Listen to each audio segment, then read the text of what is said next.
Hello, everybody. I had a request a few days ago to talk about therapists and when it's time for them to move on. I've been through this myself. Since I started seeing therapists on a regular basis around the age of 20, 21, I've had two therapists who told me that they didn't have the skills to treat me properly. There's a very distinct separation between therapist and client. That line should never be crossed. That is one point I would like to make here. As far as therapists leaving, therapists have lives outside of that 1 hour or 2 hours that they have with you. They have a whole other life that doesn't consist of treating anybody. They have a romantic life, they have children, they have friends. And as long as you understand that they are human beings outside of those times that they're treating you, then it's easier to understand when they have to move on. That being said, it is also very, very easy for people like us to become heavily attached to our therapists. We learn to trust them, which is not easy for us. And that in itself is almost like bearing your soul to someone. We tell them things that we would never tell our best friend, or some of us wouldn't tell our best friend. We learn to lean on them, and they become our lifelines to sanity. They're the ones that pat us on the back when we do something great, like go outside without being afraid.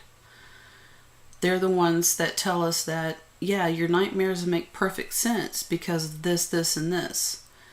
Yes, your actions make sense because of this, and this. We learn to trust them above everybody else. And because of that, we have a tendency to hold on to them with both hands, beg them never to let us go, because we also have that sense of abandonment. We also have that fear of abandonment. Everything that we classify as safety is held in that therapist. Now, that being said, you can classify your therapist as your friend, but you must understand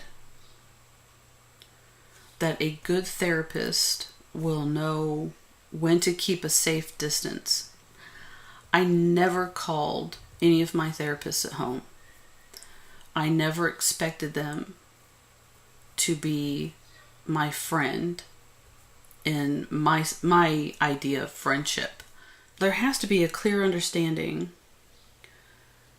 that your therapist is going to learn so much about you, more than anybody, almost anybody else in your life. There are some of us that live like that. To have them know that is almost like they have an advantage over you.